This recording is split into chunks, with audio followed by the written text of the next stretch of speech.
Everyone, this is your educator Pooja from Study Time. Study Time आपके लिए बहुत ही धमाकेदार सीरीज़ लाया है पॉलिटी का, जिसमें हम पॉलिटी के बारे में बेसिक से एडवांस्ड लेवल का डिस्कशन करेंगे। जितना भी हमने एनालिसिस किया है वनडे एग्ज़ाम्स को, हर एग्ज़ाम में यही देखा गया है कि मोर देन 10 क्वेश्चंस जो हैं वो पॉलिटी से आते हैं। बट स्टूडेंट्स कई बार क्या करते हैं, बिना बेसिक्स को समझे उन्हें क्वेश्चंस अटैम्प्ट करने होते हैं। बिना बेसिक्स को समझे हम किसी भी सब्जेक्ट के ऑब्जेक्टिव्स अटेंड नहीं कर सकते। अदरवाइज़ हम क्या करेंगे, केवल ऑब्जेक्टिव्स को रटना स्टार्ट करेंगे और मेन एग्ज़ाम में फिर क्या होगा, सब कुछ मिक्स हो जाएगा, कन्फ्यूजन हो जाएगा और जो क्वेश्चंस हमें रैंक दिला सकते हैं वही क्वेश्चंस जो है वो हमारी रैंक छीन भी सकते हैं। सो इन सारी चीज़ों को ध्यान में रखकर ही हमने ये सीरीज़ प्लान किया है, जिसमें हम पहले कुछ हमारे बेसिक्स जो होते हैं सब्जेक्ट को लेकर वो डिस्कस करेंगे। दैन उसके बाद हम आपके लिए ऑब्जेक्टिव सीरीज़ भी लेकर आएंगे, जिससे कि आपको पता चले कि आपने जो पढ़ा है उसे आपसे किस तरीके से पूछा जा सकता है और एग्ज़ाम में किस तरीके से आपको उन क्वेश्चंस को हैंडल करना है। Okay, so now let's start our session. जैसा कि मैंने अभी आपको बताया कि इस सेशन में हम बिल्कुल बेसिक से एडवांस्ड लेवल पर जाएंगे, टू द पॉइंट, जो हमारी एग्ज़ाम के लिए काफ़ी इंपॉर्टेंट है। ओके, एंड स्पेशली जितनी भी वन डे एग्ज़ाम्स होती हैं उनके लिए। और अगर आपको पॉलिटी का एक बेसिक अंडरस्टैंडिंग ज़रूरी भी है तो वो इस सेशन से फुलफ़िल किया जा सकता है। Okay, so now let's start with the constitution. Constitution क्या होता है? ये एक रूल बुक है ना, जो नेशन को या जो गवर्नमेंट को बताती है कि उसे किस तरीके से एक्शन लेना है ना। ये ज़रूरी क्यों है? जैसे फॉर एग्ज़ाम्पल हमारी कंट्री में क्या होता है कि हर 5 सालों में गवर्नमेंट चेंज होती है। ओके, अगर कोई एक स्टैंडर्ड बुक नहीं होती जिसको फॉलो करना मैंडेटरी है तो क्या होता, हर गवर्नमेंट आता अपने अकॉर्डिंग रूल्स एंड रेगुलेशन बनाता, दूसरा गवर्नमेंट आता वो अपने अकॉर्डिंग रूल्स एंड रेगुलेशंस बनाता। ठीक है, तो इससे बहुत ही मैस हो जाती सारी सिचुएशन। ओके, तो एक स्टैंडर्ड एडमिनिस्ट्रेशन जो है वो कॉन्स्टिट्यूशन प्रोवाइड करता है ना, क्योंकि इसमें रूल्स एंड रेगुलेशंस पहले से डिफाइंड है। अब ये कॉन्स्टिट्यूशन जो है वो एग्जिस्टेंस में कैसे आया? तो कॉन्स्टिट्यूशन बनाने के लिए हमें पहले एक कॉन्स्टिट्यूएंट असेंबली बनानी होगी। ठीक है, जहाँ पर ग्रुप ऑफ पीपल बैठें, डिस्कशन करें, क्या बेस्ट है क्या वर्स्ट है ये पॉइंट आउट करें। ओके, तो सबसे पहले इंडिया में कॉन्स्टिट्यूएंट असेंबली का जो आइडिया है वो किसको आया या किसने इस आइडिया को सामने रखा था कांग्रेस के? एम.एन. रॉय ने। एम.एन. रॉय जो है कम्युनिस्ट पार्टी के लीडर हैं। एम.एन. रॉय ने 1934 में इस आइडिया को शेयर किया कि हमें सबसे पहले कॉन्स्टिट्यूएंट असेंबली बनानी चाहिए, जिसके थ्रू हम हमारा कॉन्स्टिट्यूशन का फॉर्मेशन करेंगे। ओके, देन कांग्रेस को भी ये डिमांड अच्छा लगता है। ऑफिशियली कांग्रेस इस डिमांड को एक्सेप्ट करता है। कब? 1935 में। ठीक है, देन उसके बाद अब हम ब्रिटिश गवर्नमेंट के अंडर थे, तो ब्रिटिश गवर्नमेंट ने हमारी इस डिमांड को फाइनली कब एक्सेप्ट किया? अगस्त ऑफ 1940 में। ओके, उन्होंने कहा ठीक है, इंडिया को परमिट किया जाएगा अपना खुद का कॉन्स्टिट्यूएंट असेंबली बनाने के लिए। फाइन। सो ये तीनों डेट्स काफ़ी इंपॉर्टेंट हो जाती है। कई बार एग्ज़ाम में पूछ लिया जाता है कि किस ऑफ़र के थ्रू ब्रिटिशर्स ने हमारी डिमांड को कॉन्स्टिट्यूएंट असेंबली की एक्सेप्ट किया था। सो अगस्त ऑफ़र 1940। सबसे पहला आइडिया कॉन्स्टिट्यूएंट असेंबली का किसने दिया था? एम.एन. रॉय ने।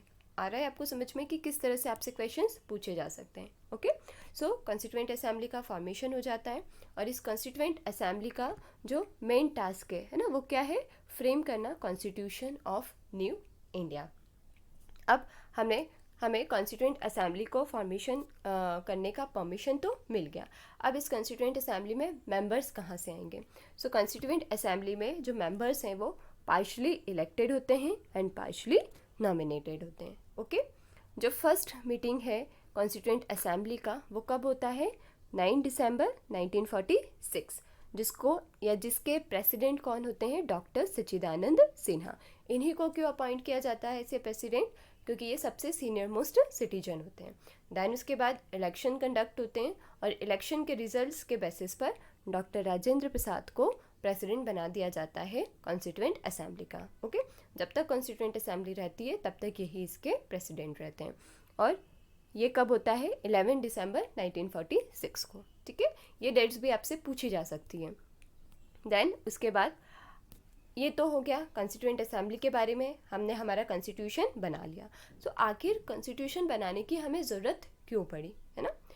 सो जो गवर्नमेंट है हमारी, उसके मेन 3 ऑर्गन्स होते हैं, है ना। और ये 3 ऑर्गन्स कौन से हैं? Legislature, executive and judiciary. Legislature का काम क्या होता है? Law making. एग्जीक्यूटिव का काम क्या होता है? इन्हीं लॉज को एग्जीक्यूट करना, ओके। और जुडिशरी का काम क्या होता है? जो इतने भी राइट्स हैं, है ना, सिटीजन्स के, उनको प्रोटेक्ट करना। जस्ट इमेजिन कि कोई भी पावर्स जो है पहले से डिफाइन नहीं है, जुडिशरी लॉ भी बना ले, है ना, लेजिस्लेचर जो है वो वर्डिक्ट भी देने लगे, एग्जीक्यूटिव भी दोनों काम करने लगे, तो हमें समझ में ही नहीं आएगा कि कौन सा ऑर्गन है जिसके पास हमें जाना चाहिए। लाइक अगर हमारे राइट्स का वायलेशन होता है तो हम किसके पास जाएं? लेजिस्लेचर के पास जाएं, एग्जीक्यूटिव के पास जाएं, जुडिशरी के पास जाएं। तो कॉन्स्टिट्यूशन जो है वो लेजिस्लेचर, एग्जीक्यूटिव और जुडिशरी तीनों की पावर को सेपरेट करता है ना। उसमें पहले से डिफाइंड है लेजिस्लेचर का वर्क क्या होगा, एग्जीक्यूटिव का वर्क क्या होगा और जुडिशरी का वर्क क्या होगा, okay. I think you get it. Then एक और ऑब्जेक्टिव है कॉन्स्टिट्यूशन को बनाने का, डिफाइन राइट्स ऑफ सिटीजन्स, है ना। मतलब कि कॉन्स्टिट्यूशन में क्या डिफाइंड है? सिटीजन्स के राइट, क्योंकि कॉन्स्टिट्यूशन को किसके लिए बनाया गया है? सिटीजन्स की प्रोटेक्शन के लिए, ओके। तो इसीलिए उन्होंने उसमें क्या डिफाइन किया गया है? Rights of citizens. और सिटीजन्स के राइट्स का गारंटर, है ना, मतलब कि सिटीजन्स के राइट को प्रोटेक्ट करने की रिस्पॉन्सिबिलिटी कॉन्स्टिट्यूशन ने किसको दी है? सुप्रीम कोर्ट को। इसीलिए सुप्रीम कोर्ट को हम क्या बोलते हैं? गारंटर ऑफ फंडामेंटल राइट्स, ठीक है। ये भी आपको पता होना चाहिए। देन उसके बाद जो फर्स्ट हम बोल सकते हैं फर्स्ट डिस्क्रिप्शन जो है हमारे कॉन्स्टिट्यूशन में, वो किसके बारे में है? जैसे ही हम हमारा कॉन्स्टिट्यूशन या हमारी बुक जो है कॉन्स्टिट्यूशन की वो ओपन करते हैं तो सबसे पहले हमें उसमें क्या मिलता है? प्रीएम्बल। अब प्रीएम्बल क्या है? सो जस्ट लाइक हमारी बुक में हमारा इंडेक्स पेज होता है जो हमें हमारी बुक के बारे में बताता है कि कौन से चैप्टर्स हमें डिस्कस करना है, कौन सा चैप्टर किस पेज नंबर पर है। In the same way preamble बताता है कि कॉन्स्टिट्यूशन बनाने के पीछे हमारे कॉन्स्टिट्यूशन मेकर्स का क्या ऑब्जेक्टिव्स था, है ना, हमारे कॉन्स्टिट्यूशन में क्या क्या दिया हुआ है। इसीलिए प्रीएम्बल को हम क्या बोलते हैं? फिलोसॉफी ऑफ द कॉन्स्टिट्यूशन या identity card of the constitution भी कहा जाता है। अब ये प्रीएम्बल एग्जिस्टेंस में कैसे आता है? तो ऑब्जेक्टिव रिजोल्यूशन के कारण, ओके। जैसा कि हमने अभी डिस्कस किया, हम कंस्टिट्यूएंट असेंबली बनाते हैं जिससे कि हम कॉन्स्टिट्यूशन का फॉर्मेशन करेंगे, ओके। सो उस कॉन्स्टिट्यूएंट असेंबली को बनाने के बाद हमें कुछ ऑब्जेक्टिव्स हमारे चाहिए, है ना, कुछ प्लानिंग हमें करनी होगी कि हमारा कॉन्स्टिट्यूशन कैसा होगा, है ना, हमारे कॉन्स्टिट्यूशन के क्या ऑब्जेक्टिव्स होंगे। तो यही सारी प्लानिंग, यही सारी स्ट्रैटेजी एक डॉक्यूमेंट के थ्रू कॉन्स्टिट्यूएंट असेंबली में पेश की जाती है जवाहरलाल नेहरू के द्वारा, और उस डॉक्यूमेंट को ही हम क्या बोलते हैं? Objective resolution. और बाद में इस ऑब्जेक्टिव रेजोल्यूशन को ही प्रीएम्बल के तौर पर हमारे कॉन्स्टिट्यूशन में ऐड कर लिया जाता है, ओके। और ये कब ऐड किया जाता है? 22 जनवरी 1947 को, ओके। सो प्रीएम्बल इंपॉर्टेंट पार्ट बन जाता है हमारे कॉन्स्टिट्यूशन का। और ये जो प्रीएम्बल का आइडिया है ये हमने कहाँ से लिया है? यूएसए से लिया है, ओके। देखो हमारा जो कॉन्स्टिट्यूशन है उसको बोरोड कॉन्स्टिट्यूशन कहा जाता है। ऐसा क्यों? क्योंकि जो हमारी कॉन्स्टिट्यूएंट असेंबली थी जिसमें कि हमारे कॉन्स्टिट्यूशन मेकर्स कॉन्स्टिट्यूशन का फॉर्मेशन कर रहे थे, तो उसके पहले हमारे कॉन्स्टिट्यूशन मेकर्स ने बहुत सारे कॉन्स्टिट्यूशंस को डिफरेंट कंट्रीज़ के स्टडी किया।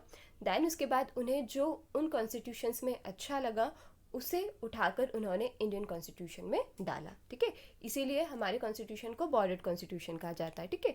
बट हमने ऐसा नहीं है कि जैसा उनके कॉन्स्टिट्यूशन में दिया था वैसा सेम हमने हमारे कॉन्स्टिट्यूशन में ऐड किया, हमने उसे according to the Indian conditions modify किया है, ओके। तो ये प्रीएम्बल का कंसेप्ट हमने कहाँ से लिया है? यूएसए से लिया है। ये भी आपसे ऑब्जेक्टिव में पूछा जा सकता है, तो आपको ये पता होना चाहिए। दैन उसके बाद मोस्ट इम्पॉर्टेंट टर्म, प्रीएम्बल जो है वो कैसा है? नॉन जस्टिसिएबल है। नॉन जस्टिसिएबल का मतलब क्या होता है पॉलिटी में?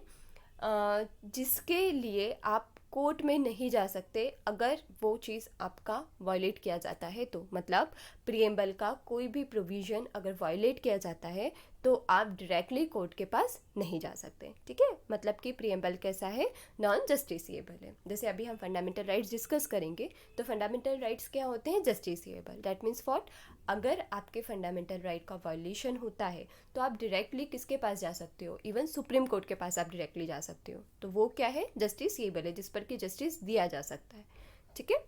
Now preamble has been amended only once so far, okay।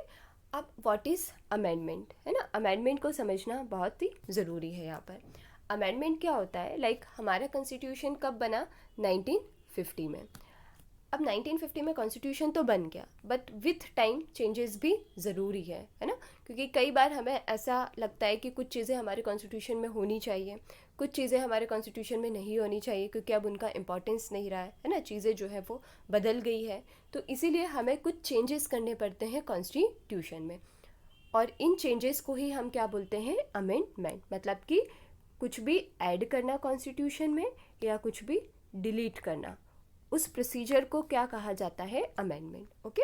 Amendment का प्रोसीजर भी काफ़ी लेंदी होता है, बट जैसा कि मैंने डिस्कस किया कि इस सीरीज़ में हम केवल टू द पॉइंट डिस्कस करेंगे, जिससे कि आपको बेसिक टर्म समझ में आ जाए और जो आपको ऑब्जेक्टिव्स को इसे रटने की ज़रूरत ना पड़े, ओके। ऑब्जेक्टिव्स को आप बेसिक अंडरस्टैंडिंग के साथ सॉल्व कर सकें। सो अमेंडमेंट दैट मीन्स व्हाट, किसी भी चीज़ को ऐड करना या डिलीट करना कॉन्स्टिट्यूशन में। सो 42nd नंबर का अमेंडमेंट हमने किया था 1976 में, जिससे कि हमने प्रिएम्बल को अमेंड किया। और क्या किया हमने प्रिएम्बल में, 3 न्यू वर्ड्स ऐड किए। कौन से 3 न्यू वर्ड्स थे वो, socialist, secular and integrity, okay. तो क्वेश्चन पूछा जा सकता है कि प्रिएम्बल को कितनी बार अमेंड किया गया है, तो ओनली वन टाइम, ओके। और वो भी कब, किसके through, 42nd constitutional amendment act के थ्रू 1976 में, जिसमें हमने 3 वर्ड्स ऐड करे, socialist, secular and integrity. I hope you guys are able to understand.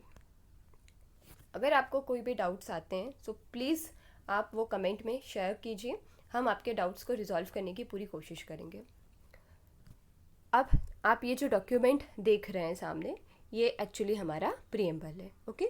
So preamble के अंदर कुछ बेसिक टर्म्स हैं जो हमें पता होना बहुत ज़रूरी है। जैसे फॉर एग्जांपल, इसमें सबसे पहला जो स्टार्टिंग है वो कैसे किया गया है, we the people of India. क्या बताता है कि ये जो हमारा कॉन्स्टिट्यूशन आप पढ़ने वाले हो, ये किसने बनाया है, पीपल ऑफ इंडिया ने बनाया है। किसके थ्रू बनाया है, अभी हम डिस्कस करके आ रहे हैं, कॉन्स्टिट्यूएंट असेंबली के थ्रू। कॉन्स्टिट्यूएंट असेंबली किस तरह का बॉडी है, पार्शली इलेक्टेड है और पार्शली नॉमिनेटेड है, ओके। नाउ हैविंग सॉलेमनली रिजॉल्व, मतलब ये जो हम कॉन्स्टिट्यूशन बना रहे हैं इसका मेन एम क्या है, हमारी इंडिया को क्या बनाना, सॉवरीन बनाना। सॉवरीन का मतलब क्या होता है, इंडिपेंडेंट। दैट मीन्स इंडिया जो है अपने डिसीज़न खुद ले सकता है, उसे किसी भी डिसीज़न को लेने से पहले किसी भी कंट्री या किसी भी अथॉरिटी की परमिशन की ज़रूरत नहीं है। सोशलिस्ट का मतलब क्या होता है कि हमारी जो इकोनॉमी है वो किस पर बेस्ड है, सोशलिज्म पर बेस्ड है, सोशलिस्ट है। मतलब जहाँ पर प्रोडक्शन जो है वो लोगों के वेलफेयर के लिए किया जाता है। सेक्युलर दैट मीन्स व्हाट, हमारे नेशन का कोई पर्टिकुलर रिलीजन नहीं है, ओके। दैट मीन्स व्हाट कि हमारे यहाँ सभी रिलीजन को रिस्पेक्ट किया जाता है और स्टेट किसी भी एक रिलीजन को प्रमोट नहीं करता। डेमोक्रेटिक दैट मीन्स व्हाट कि हमारे यहाँ जो गवर्नमेंट है ना, उसको कौन चूज़ करता है, पीपल। मतलब हमारे यहाँ जो रियल पावर है वो किसके पास है, पीपल के पास है। ये कौन बताता है, डेमोक्रेटिक। और रिपब्लिक मतलब क्या होता है कि जहाँ पर जो हेड ऑफ द गवर्नमेंट या हेड ऑफ द नेशन है वो कैसा होना चाहिए, इलेक्टेड। तो हमारे यहाँ जो हेड ऑफ द गवर्नमेंट है वो कौन है, पीएम, और पीएम को हम डायरेक्टली इलेक्ट करते हैं, इसीलिए हमारी जो सिस्टम है वो कैसा हुआ, रिपब्लिक। देन प्रिएम्बल हमें जस्टिस प्रोवाइड करता है 3 तरह के, है ना। कौन कौन से, social, economic and political, okay.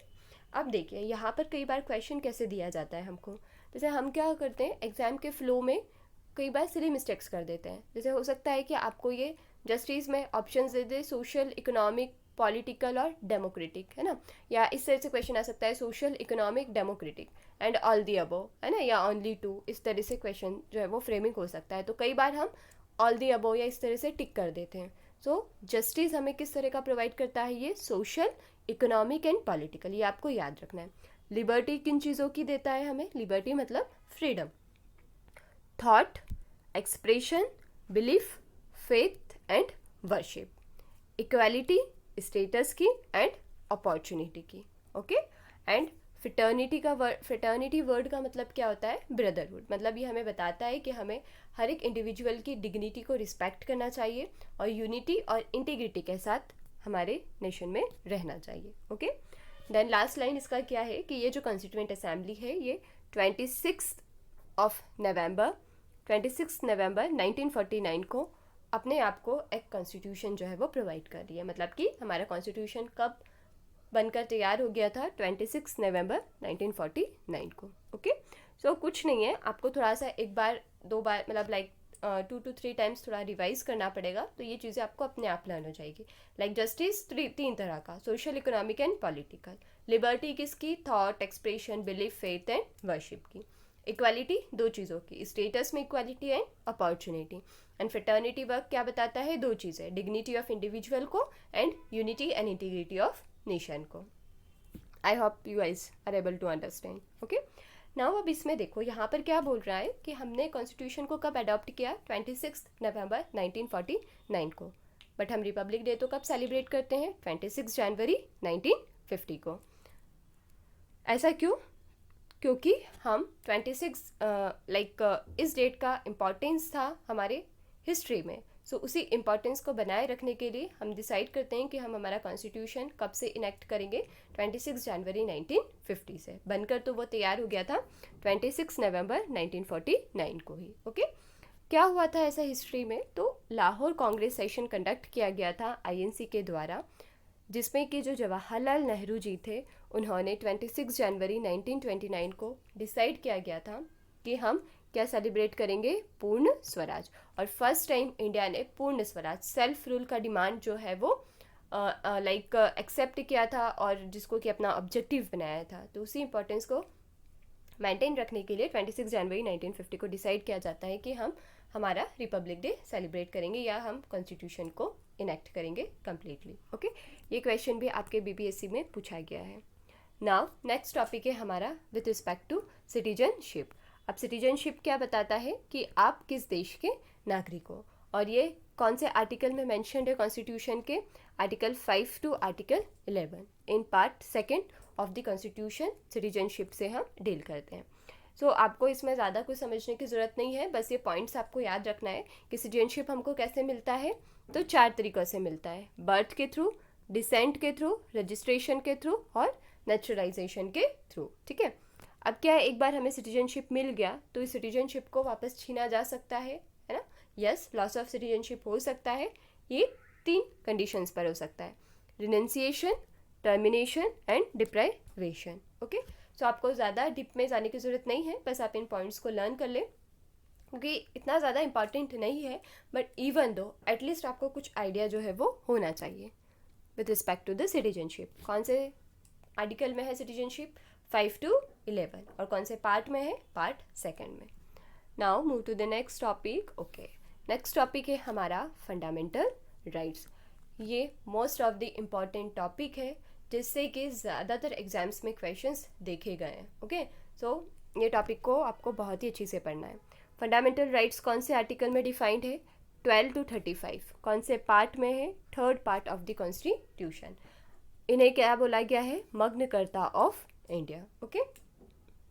देखिए, मैंने जो अपने नोट्स आपको प्रोवाइड किए हैं इसमें मैंने उसको इसी तरीके से डिज़ाइन किया है कि आपको सारी चीज़ें एक जगह मिले और लिंक्ड मिले। अगर सारी चीज़ों को आप लिंक कर कर पढ़ोगे तो आपको एक अंडरस्टैंडिंग भी काफ़ी अच्छा डेवलप होगा, आपकी अंडरस्टैंडिंग डेवलप होगी और इसके साथ साथ आप कभी उन्हें भूलेंगे भी नहीं, है ना, और ज़्यादा आपको रटने की भी ज़रूरत नहीं पड़ेगी। तो जैसे कि सिटीजनशिप 5 to 11 आर्टिकल हो गया। नाउ फंडामेंटल राइट्स 12 to 35, वो पार्ट 2 में था, फंडामेंटल राइट्स पार्ट 3 में।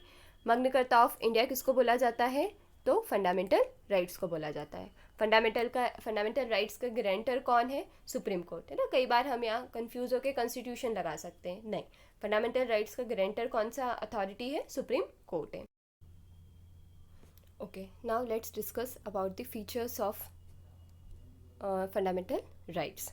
फंडामेंटल राइट्स जस्टिसेबल होते हैं। जस्टिसेबल होते हैं मतलब कि क्या हुआ कि अगर हमारे फंडामेंटल राइट्स का वायलेशन होता है तो हम डायरेक्टली किसके पास जा सकते हैं, सुप्रीम कोर्ट के पास जा सकते हैं, ठीक है।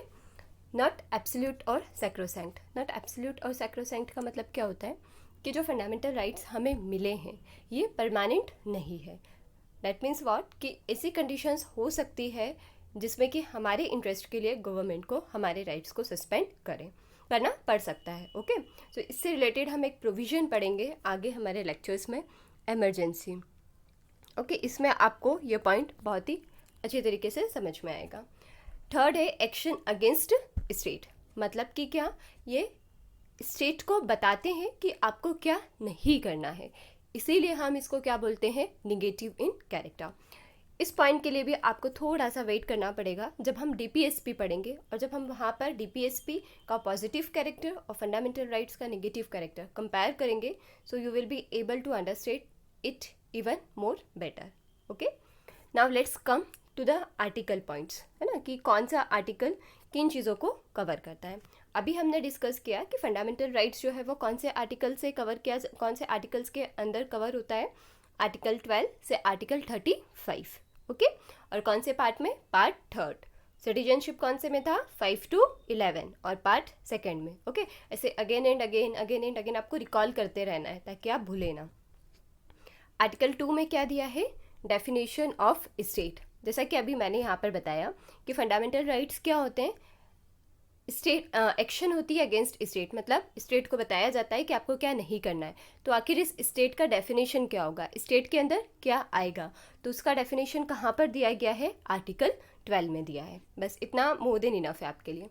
आर्टिकल 13 क्या बताता है, laws inconsistent with fundamental right are void, और इसी पावर को हम क्या बोलते हैं, जुडिशियल रिव्यू। देखो इसको थोड़ा सा आपको समझना होगा कि मान लेते हैं लेजिस्लेचर से कोई लॉ बना जो किसको वायलेट कर रहा है, फंडामेंटल राइट को वायलेट कर रहा है, तो उस लॉ को कैंसिल कौन कर सकता है, केवल और केवल सुप्रीम कोर्ट, क्योंकि सुप्रीम कोर्ट या हाई कोर्ट भी, है ना, मतलब जुडिशरी हमारा उसको वाइड डिक्लेयर कर सकता है। क्यों, क्योंकि वो हमारे फंडामेंटल राइट्स के गारंटर हैं। और ये जो पावर होती है सुप्रीम कोर्ट की या हाई कोर्ट की, इसी को हम क्या बोलते हैं, जुडिशियल रिव्यू। मतलब कि जो जुडिशरी है वो रिव्यू करती है किसका, लॉज का, जो किसने बनाए हैं, लेजिस्लेचर ने। किस बेसिस पर रिव्यू करती है कि कहीं वो फंडामेंटल राइट्स को वायलेट तो नहीं कर रही हैं, है ना। अगर उन्हें लगता है कि फंडामेंटल राइट्स का वायलेशन हो रहा है तो वो उस लॉ को वाइड डिक्लेयर कर सकते हैं। और ये चीज़ें कहाँ पर दी गई हैं, आर्टिकल 13 में दी गई हैं, ओके। Now article 14। आर्टिकल 14 क्या बताता है, right to equality. Right to equality किसके, बिफोर लॉ, है ना, मतलब लॉ के सामने सभी इक्वल हैं, चाहे वो प्राइम मिनिस्टर हो, चाहे प्रेसिडेंट हो, चाहे कितना ही रिच पर्सन हो या चाहे कितना ही पुअर पर्सन हो। कॉन्स्टिट्यूशन क्या इंश्योर करता है, हर एक इंडिविजुअल को राइट टू इक्वालिटी। आर्टिकल 15 क्या बोलता है, right against discrimination. That means what, आप किसी भी पर्सन को डिस्क्रिमिनेट नहीं कर सकते। किन बेसिस पर आप डिस्क्रिमिनेट नहीं कर सकते, कास्ट के बेसिस पर नहीं कर सकते हैं, सेक्स के बेसिस पर नहीं कर सकते हैं, रिलीजन के बेसिस पर नहीं कर सकते हैं, कलर के बेसिस पर आप डिस्क्रिमिनेट नहीं कर सकते हैं, ठीक है। ये कौन इंश्योर करता है, आर्टिकल 15। आर्टिकल 16 क्या बोलता है, इक्वालिटी ऑफ अपॉर्चुनिटी। किसमें, पब्लिक एम्प्लॉयमेंट्स में। मतलब अगर गवर्नमेंट कोई अपॉर्चुनिटीज़ दे रहा है तो वो सभी के लिए इक्वल होगी, है ना। ऐसा नहीं कि कुछ सेक्शन के लिए वो लाइक कुछ प्रोग्राम्स वगैरह बनाए, किसी सेक्शन के लिए प्रोग्राम्स नहीं बनाए। आपके माइंड में ये क्वेश्चन हो सकता है कि रिजर्वेशन पॉलिसी से रिलेटेड, है ना, तो ये कुछ एक्सेप्शंस है। इसीलिए तो हमने हमारे फंडामेंटल राइट्स को क्या बोला है कि वो परमानेंट नहीं है, कुछ कंडीशंस में फंडामेंटल राइट्स में एडजस्टमेंट किए जाते हैं, तो वो यहाँ पर शो किया है। बट जैसा कि हमारी एग्ज़ाम के लिए इतना ज़्यादा पढ़ना ज़रूरी नहीं है, टू द पॉइंट हमें इन्फॉर्मेशन होनी चाहिए ताकि हम क्वेश्चंस को हैंडल कर सकें। और जो क्वेश्चंस को हैंडल करने के लिए आपको अंडरस्टैंडिंग चाहिए, उसके लिए इतना समझ लेना काफ़ी है, ओके। आपको आर्टिकल्स लर्न करना है, बस कौन सा आर्टिकल क्या बता रहा है, कौन सा आर्टिकल किन चीज़ों को कवर कर रहा है, okay. Article 14 equality, 15 against discrimination, 16 equality of opportunity, 17 क्या बोलता है, एबोलिशन ऑफ अनटचेबिलिटी, मतलब इंडिया किसी भी तरह की अनटचेबिलिटी को सपोर्ट नहीं करता है। देन 18 क्या बताता है, एबोलिशन ऑफ टाइटल्स। टाइटल्स मतलब कि क्या, जितने भी हेरिडिटरी टाइटल्स हुआ करते थे ना पहले, ज़मींदार, सूबेदार, ये इस तरह के टाइटल जो है अब कोई भी यूज़ नहीं कर सकता। तो इन टाइटल्स को भी एबॉलिश किया गया है।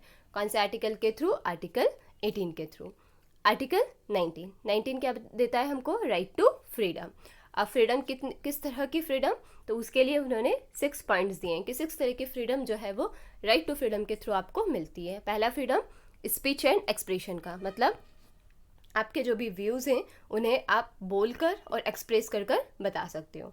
Right to assemble peacefully without arms, मतलब कि जैसे हो सकता है कि आपकी कोई डिमांड हो पर्टिकुलरली जो पूरी नहीं की जा रही है, या आपको गवर्नमेंट से कुछ लाइक प्रोटेस्ट वगैरह करना है, तो वो प्रोटेस्ट आपका कैसा होना चाहिए? पीसफुली। तो आप असेंबल हो सकते हैं पीसफुली और डिमांड कर सकते हो गवर्नमेंट से। बस आपको यहाँ पर एक चीज़ याद रखना है कि हम प्रोटेस्ट तो कर सकते हैं बट हमारे पास राइट टू स्ट्राइक नहीं है ना। कई बार एग्जामिनर जो है वो बच्चों को यहाँ पर ट्रैप करने की कोशिश करते हैं।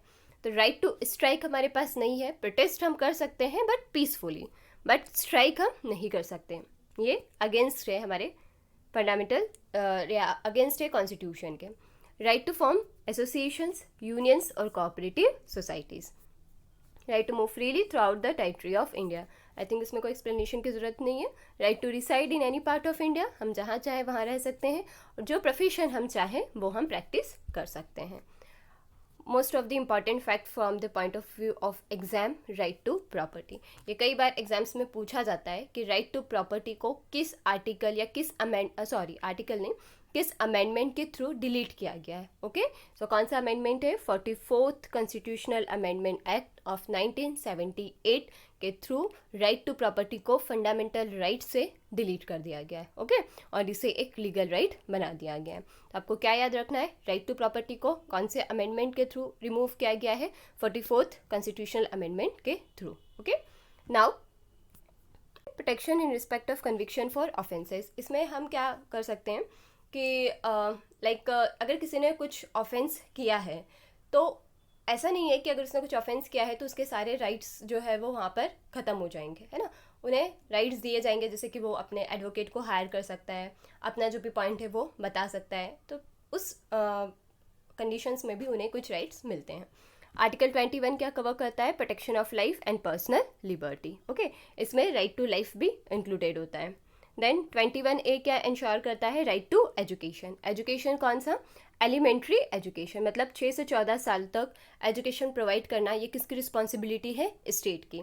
और ये किस एक्ट के थ्रू इंश्योर किया गया है? 86th कॉन्स्टिट्यूशनल अमेंडमेंट एक्ट 2002 के through. Okay, then article 22 protection against arrest and detention. Okay, मतलब आप ऐसे किसी को भी अरेस्ट या डिटेन नहीं कर सकते हो, इसके अगेंस्ट में भी आपको कुछ राइट्स जो हैं वो मिले हैं। 23 एंड 24 किसको कवर करता है? Against exploitation. एक्सप्लॉयटेशन में हम दो चीज़ें पढ़ते हैं, ह्यूमन ट्रैफिकिंग प्रोहिबिटेड है अंडर आर्टिकल 23 और चाइल्ड लेबर भी प्रोहिबिटेड है under article 24। Now let's move to another article. Article 25 to 28 क्या इंश्योर करता है? Right to freedom of religion, है ना। Right to freedom of religion किस बेसिस पर? कि आप फ्री है जिस भी रिलीजन को आप प्रैक्टिस करना चाहें, जिस भी रिलीजन को आप फॉलो करना चाहें। ओके, लाइक 25 क्या बोलता है? फ्रीडम है आपको कॉन्साइंस की, free profession, practice and propagation of religion, freedom to manage religious affairs, freedom from taxation for promotion of religion. Okay, now 28 freedom from attending religious instructions, मतलब 25 से 28 क्या प्रोवाइड करता है? Right to freedom of religion. बस आपको इतना पता होना चाहिए। आर्टिकल 29 और 30 जो है ये किन के राइट्स को प्रोटेक्ट करने की बात करते हैं? माइनॉरिटीज़ के राइट्स को। Article 29 and article 13 protection of interest of minorities and right of minorities की वो एडमिनिस्टर और इस्टेब्लिश कर सकते हैं अपने एजुकेशनल इंस्टीट्यूट्स को। आर्टिकल 32 क्या बोलता है? Right to constitutional remedies. ये जो राइट आर्टिकल 32 है ये बेसिस है अदर फंडामेंटल राइट्स का। क्यों? जस्ट इमेजिन कि आपको कॉन्स्टिट्यूशन ने राइट्स तो इतने सारे दे दिए, बट अगर उन राइट्स को प्रोटेक्ट करने के लिए कोई जुडिशरी ना हो, अगर उन राइट्स को वायलेट किया जाता है तो उनके अगेंस्ट में कोई पनिशमेंट ना हो, तो क्या इन राइट्स का कोई इंपॉर्टेंस रहेगा क्या? नहीं। स्टेट सोचेगा ठीक है ना, अगर इन राइट्स को वायलेट कर भी दिया गया तो क्या होगा? कुछ नहीं होगा, है ना। तो राइट टू कॉन्स्टिट्यूशनल रेमेडीज़ ये इंश्योर करता है कि हर एक इंडिविजुअल और स्टेट हर एक इंडिविजुअल के राइट्स का प्रोटेक्शन करें, है ना, उनकी रिस्पेक्ट करें। अगर वो नहीं करता है तो उन्हें कंपनसेशन प्रोवाइड करना पड़ेगा। और ये किस राइट के थ्रू इंश्योर किया जाता है? Article 32। So I think it's all about fundamental rights. One more point जो एग्जाम पर्पज से इंपॉर्टेंट हो सकता है, अगर एग्जामिनर थोड़ा अच्छे लेवल का क्वेश्चन सेट करता है तो fundamental rights available to only citizens and not to foreigners. Now जो फंडामेंटल राइट्स हैं, है ना, ये आखिर किस किस को दिए जाते हैं? तो सिटीजन्स के पास तो फंडामेंटल राइट्स होंगे ही, बट इसके साथ साथ फॉरेनर्स जो हैं उनको भी फंडामेंटल राइट्स दिए जाते हैं, है ना। जैसे कोई अगर आके हमारे यहाँ वर्क कर रहा है या कोई आके हमारे यहाँ स्टे कर रहा है बट वो इंडिया का सिटीजन नहीं है, तो उन लोगों को भी कुछ राइट्स जो है वो मिलते हैं। एक्सेप्ट कौन से राइट्स फॉरेनर्स को नहीं मिलते हैं? केवल और केवल सिटीजन्स को दिए जाते हैं। कौन से हैं वो? 15, 16, 19, 29 एंड 30। तो ये आपको याद रखना है, इजी है बिल्कुल लर्न करना। 15, 16, 19, 29, 30। अब आपको पता ही है, थोड़ा सा अगर आप ऊपर के आर्टिकल्स लर्न करेंगे तो आर्टिकल 15 क्या बताता है? राइट क्या बताता है? Article 15 right against discrimination. Article 16 क्या बताता है? इक्वालिटी ऑफ अपॉर्चुनिटी, है ना। Article 19 right to freedom. 29 और 30 किसके राइट्स हैं? माइनॉरिटीज़ के राइट्स हैं। Okay, so I think it's all more than enough for fundamental rights. Now move to the next topic, directive principles of state policy. अच्छा, अभी तक जो हमने पढ़ा वो याद है ना? हमने कितने एक्ट्स, अमेंडमेंट एक्ट्स पढ़े हैं? 3 अमेंडमेंट एक्ट्स पढ़े हैं। कौन से? सबसे पहले कहाँ पर पढ़ा था हमने? प्रीएम्बल में 42nd, जिसके थ्रू हमने 3 वर्ड्स इंक्लूड करें, सोशलिस्ट, सेक्युलर एंड इंटीग्रिटी, है ना। ऐसे रिवाइज करते रहना है, तभी चीज़ें याद होंगी। जितनी बार सुनोगे, जितनी बार बोलोगे, उतनी ही ईजिली आपको चीज़ें लर्न होने लगेंगी। सेकेंड एक्ट कहाँ पढ़ा था हमने? 44th constitutional amendment act. इसमें हमने क्या करा था? 44th में क्या करा था हमने? 44th कॉन्स्टिट्यूशनल अमेंडमेंट एक्ट में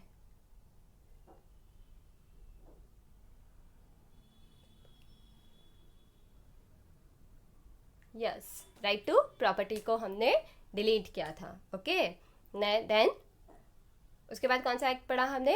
86th कॉन्स्टिट्यूशनल अमेंडमेंट एक्ट, जिसमें हमने राइट टू एजुकेशन, है ना। और एजुकेशन कौन सा? एलिमेंट्री एजुकेशन जो है वो किसकी रिस्पॉन्सिबिलिटी है? स्टेट की, ये इंश्योर किया था। Good. Now directive principles of state policy. अब ये क्या होते हैं? देखो, ये डायरेक्शंस होती हैं, है ना, किसको? स्टेट्स को। तो मतलब कि ये कुछ प्रिंसिपल्स होते हैं जो डायरेक्ट करते हैं स्टेट को कि वो जब भी कोई पॉलिसी बनाएगा तो उसे इन प्रिंसिपल्स को फॉलो करना पड़ेगा। ठीक है, ये किसमें बताया है? डीपीएसपी में। और डीपीएसपी कहाँ से कहाँ तक कवर किए जाते हैं? 36 से 51 in part 4th of the constitution. Okay, इसका डेफिनेशन भी मैंने यहाँ दिया है। This principles are fundamental in the governance of the country and it shall be the duty of state to apply this principles in making laws. मतलब कि क्या हुआ कि ये जो प्रिंसिपल्स हैं ये फंडामेंटल होते हैं गवर्नेंस के लिए, और ये स्टेट की ड्यूटी होती है कि इन प्रिंसिपल्स को वो अप्लाई करे जब भी वो लॉज का फॉर्मेशन करे, है ना। जैसे सिंपल से कुछ प्रिंसिपल्स है इसमें, लाइक स्टेट को प्रमोट करना चाहिए कॉटेज इंडस्ट्रीज़ को, स्टेट को प्रमोट करना चाहिए ऐसी कंडीशंस जहाँ पर लोग एम्प्लॉयमेंट कर सकें, है ना। राइट टू वर्क उनके पास होना चाहिए। अगर कोई इंडिविजुअल अफोर्ड नहीं कर सकता तो उसे फ्री लीगल एड प्रोवाइड किया जाए, क्योंकि अगर उसके साथ एक्सप्लॉइटेशन हो रहा है तो वो कोर्ट में जाना चाहता है बट हो सकता है उसके पास इतना पैसा नहीं है कि वो एडवोकेट हायर करे, तो उसके लिए कंडीशंस अवेलेबल करवाना, जिसके लिए स्टेट को पॉलिसीज़ बनाना चाहिए। तो ये सारे प्रिंसिपल्स इसमें डिफाइंड है कि इन प्रिंसिपल्स के बेसिस पर स्टेट को क्या करना चाहिए? पॉलिसीज़ का फॉर्मेशन करना चाहिए। और कौन से आर्टिकल में कवर्ड है ये? 36 से 51। और कौन सा part? 4th of the constitution. Now Ambedkar ने डीपीएसपी को क्या बोला है? Novel features of the constitution. ठीक है, बस आपको ये याद होना चाहिए कि किसने क्या बोला है। ऑस्टिन ने डीपीएसपी और फंडामेंटल राइट दोनों को मिला के क्या बोला है कि ये कॉन्साइंस है कॉन्स्टिट्यूशन के। क्यों? क्योंकि एक तरफ फंडामेंटल राइट्स जो है वो सिटीजन्स का प्रोटेक्शन कर रहे हैं, फ्रॉम द स्टेट, और एक तरफ वो स्टेट को बता रहे हैं कि सिटीजन के वेलफेयर के लिए आपको क्या करना चाहिए। इसलिए ये कॉन्साइंस है कॉन्स्टिट्यूशन का। क्यों? क्योंकि कॉन्स्टिट्यूशन का मेन एम क्या है? सिटीजन्स का प्रोटेक्शन करना, और ये चीज़ें किससे इंश्योर की जा रही है? डीपीएसपी और फंडामेंटल राइट से। Now DPSP has been borrowed from Spanish constitution, और डीपीएसपी को कौन से कॉन्स्टिट्यूशन से बोरो किया गया है? स्पेनिश कॉन्स्टिट्यूशन से। प्रियम्बल कहाँ से लिया था हमने? यूएसए से। डीपीएसपी हमने कहाँ से लिया है? स्पेनिश कॉन्स्टिट्यूशन से। ओके, और फंडामेंटल राइट्स भी हमने कहाँ से लिए हैं? यूएसए से लिए हैं। ठीक है, बिल ऑफ राइट्स कहा जाता था यूएसए में, उसी को हमने हमारे कॉन्स्टिट्यूशन में किस तरह से ऐड किया है? फंडामेंटल राइट्स की तरह ऐड किया है। ठीक है, अब मैंने कहा था कि हम डीपीएसपी में पॉजिटिव और निगेटिव इन कैरेक्टर का मतलब क्या होता है वो डिस्कस करेंगे। हमने कहा है कि डीपीएसपी क्या है? पॉजिटिव इन कैरेक्टर है, एंड फंडामेंटल राइट्स क्या है? निगेटिव इन कैरेक्टर है। मतलब फंडामेंटल राइट्स जो है वो स्टेट को बताते हैं कि उसे क्या नहीं करना है, इसलिए निगेटिव इन कैरेक्टर, और डीपीएसपी स्टेट को बताते हैं कि उसे क्या करना है, इसलिए वो क्या हो गए? Positive in character. तो आई थिंक आपको समझ में आ गया होगा फंडामेंटल राइट्स क्या होते हैं? एक्शंस अगेंस्ट स्टेट, कि अगर स्टेट ये काम जो स्टेट को बोला गया है नहीं करना है, अगर स्टेट वो करता है तो हम उसके अगेंस्ट में एक्शन ले सकते हैं। ठीक है, और डीपीएसपी क्या बताता है? कि स्टेट को ये सारी चीज़ें करना है, इसलिए ये पॉजिटिव इन कैरेक्टर है। अब कुछ आर्टिकल्स हैं विथ रिस्पेक्ट टू डीपीएसपी, और कई बार एग्जाम्स में डायरेक्टली पूछ लिया जाता है, लाइक राइट टू वर्क कौन से आर्टिकल में आता है ना? Equal justice and free legal add कौन से आर्टिकल में आता है? तो आपको ये आर्टिकल्स लर्न करने पड़ेंगे, है ना? और कुछ आर्टिकल्स तो मोस्ट इम्पॉर्टेंट है, उसे आप इग्नोर नहीं कर सकते। अगर सारे लर्न कर सकते हो so like nothing can be better than that, but अगर आप सारे लर्न नहीं कर सकते तो कुछ इंपॉर्टेंट चीज़ें तो आपको लर्न करना ही पड़ेंगी। Just say for example article 39A है ना, जो क्या प्रोवाइड करता है? Equal justice and free legal aid. ये कई बार क्वेश्चन पूछा गया एग्जाम्स में। Article 40 organisation of village panchayat. Then yes, right to work कौन सा आर्टिकल कवर करता है? 41। देन participation of worker in management of industries 43A। Cooperative societies को प्रमोट करना 43B में। देन उसके बाद यूनिफॉर्म सिविल कोड कहाँ पर कवर किया जाता है? कौन से आर्टिकल में? आर्टिकल 44 में। देन बाकी yes this one article 50 separation of judiciary from the executive. ये भी कई बार एग्जाम्स में पूछा गया है कि जुडिशरी को एग्जीक्यूटिव से कौन सा आर्टिकल सेपरेट करता है? आर्टिकल 50। या ऐसा भी हो सकता है कि कौन सा प्रोविजन या कौन सा प्रोविजन कॉन्स्टिट्यूशन का सेपरेट करता है जुडिशरी को फ्रॉम द एग्जीक्यूटिव? तो डीपीएसपी। कौन से आर्टिकल के अंदर? 50 के अंदर। फ्री लीगल एड कौन से आर्टिकल के थ्रू प्रोवाइड किया जाता है? Article 39A। ओके, देन उसके बाद 44 uniform civil code. Right to work under article 41। Village panchayat का ऑर्गेनाइजेशन अंडर आर्टिकल 40। ऐसे 3-4 बार रिपीटेटिवली आप इसको रिवीजन करेंगे तो अपने आप ही ये आर्टिकल्स आपको लर्न हो जाएंगे, ज़्यादा कुछ आपको नहीं करना पड़ेगा। ओके, यस, आज का लास्ट टॉपिक होगा ये हमारा फंडामेंटल ड्यूटीज़। देखो फंडामेंटल ड्यूटीज़ कौन से आर्टिकल से कवर्ड हैं? 51A article in part 4A of the constitution. अब जो फंडामेंटल ड्यूटीज़ हैं हमारी वो ओरिजिनल कॉन्स्टिट्यूशन में नहीं थी। जैसे कि फंडामेंटल राइट्स ओरिजिनल जब कॉन्स्टिट्यूशन मेकर्स कॉन्स्टिट्यूशन बना रहे थे तभी हमने ऐड कर दिया था, बट फंडामेंटल ड्यूटीज़ को हमने कब ऐड किया? 1976 में। और कौन से एक्ट के थ्रू हमने ऐड किया है? 42nd कॉन्स्टिट्यूशनल अमेंडमेंट एक्ट के थ्रू। आई थिंक ये एक्ट हमने पहले भी पढ़ा है। कहाँ पर पढ़ा है? यस, प्रियम्बल में पढ़ा है, जिसमें हमने 3 वर्ड्स ऐड किए थे। आई थिंक अब याद हो गया होगा आपको ये। ओके, तो 1976 में हमें ये नीड लगी कि कुछ ड्यूटीज़ होनी चाहिए जो हम सिटीजन्स को दें, जिन्हें उन्हें फॉलो करना चाहिए। ओके, सो फंडामेंटल ड्यूटीज़ को कब ऐड किया गया? 1976 में। कौन से एक्ट के through? 42nd constitutional amendment act के थ्रू। किसके रिकमेंडेशन पर ऐड किया गया था? सरदार स्वरण सिंह कमेटी की रिकमेंडेशन पर। ये कमेटी भी आपको याद रखना है, कमेटी भी एग्जाम्स में पूछी जाती है। ओके, सो fundamental duties under article 51A। कौन से पार्ट में? 4A में। कौन सी कमेटी की रिकमेंडेशन पर? सरदार स्वरण सिंह कमेटी की रिकमेंडेशन पर। कौन से अमेंडमेंट के through? 42nd constitutional amendment act 1976 के थ्रू। कितनी फंडामेंटल ड्यूटीज़ हमें दी गई थी? 11 फंडामेंटल ड्यूटीज़। ओके, और फंडामेंटल ड्यूटीज़ को हमने किस कॉन्स्टिट्यूशन से लिया है? तो यूएसएसआर के कॉन्स्टिट्यूशन से लिया है। ओके, नाउ अब ये जो 11 फंडामेंटल ड्यूटीज़ हैं, आपको इसे पूरा लर्न नहीं करना है वर्ड टू वर्ड, बट हाँ एटलीस्ट आप इसको 1-2 बार पढ़ लें ताकि थोड़ा सा एक बेसिक अंडरस्टैंडिंग हो जाए वर्ड्स को लेकर कि क्या लिखा हुआ है। अगर पर्टिकुलरली वो पूछ, क्योंकि कई बार इसे पूछ लिया जाता है ना, थोड़े से इसके वर्ड्स इधर उधर करके, तो या तो फिर आप कर सकते हो फंडामेंटल ड्यूटीज़ एक पेज पर लिखो, अपने स्टडी टेबल के सामने लगा लो। आप इसको 2-3 बार देखेंगे तो अपने आप ही आपको वो लर्न हो जाएंगे। एक बार मैं इसको रीड कर देती हूँ ताकि थोड़ा सा और अंडरस्टैंडिंग आपका बिल्डअप हो जाए। फर्स्ट फंडामेंटल ड्यूटी क्या है? To abide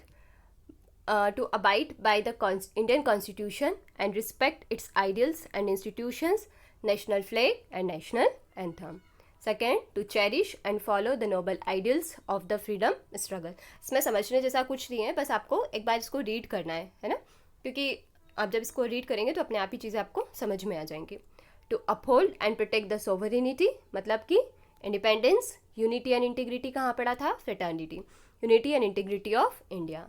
Defend country and render national service when required. Promote harmony and the spirit of common brotherhood amongst all the people of India, transcending religious, linguistic, and regional or sectional diversities, to renounce practices derogatory to the dignity of woman. To value and preserve the rich heritage of our composite culture. To protect and improve the natural environment, including forest, lake, river, and wildlife, and to have compassion for living creatures. To develop the scientific temper, humanism, and the spirit of inquiry and reform. To safeguard public property and to abjure violence. To strive towards excellence in all spheres of individual and collective activity so that the nation constantly rises to higher levels of endeavor and achievement. Who is a parent or guardian to provide opportunities for education to his child or ward, as the case may be, between the age of 6 and 14 years. और इसी को हमने क्या बोला है? Elementary education. Okay, तो आप इसको एक बार पढ़ेंगे 1-2 बार तो अपने आप ही ये आपको लर्न होने लगेंगे। ओके, तो ये सारा जितना भी हमने डिस्कशन किया है ये मोर देन इनफ है from the point of view of your exam. अब आपके रिस्पॉन्स पर डिपेंड करता है कि हम कितनी जल्दी नेक्स्ट लेक्चर हमारा लेकर आएँ। नेक्स्ट लेक्चर में हम पार्लियामेंट और एग्जीक्यूटिव के बारे में डिस्कस करेंगे, और इसके बाद फिर हम मोस्ट प्रोबेबली बहुत ही जल्द हम ऑब्जेक्टिव सीरीज़ भी लेकर आएँ, जिससे कि आपको कॉन्फिडेंस बिल्डअप हो जाए टॉपिक्स को लेकर कि किस तरह से क्वेश्चंस आपसे पूछे जा सकते हैं और किस तरह से उन क्वेश्चंस को आपको हैंडल करना है। सो अगर आपको हमारा लेक्चर पसंद आता है so please subscribe our channel and hit the like button, ताकि हमें और मोटिवेशन मिले और इस तरह की सीरीज़ हम और आपके लिए प्लान कर सकें। Thank you.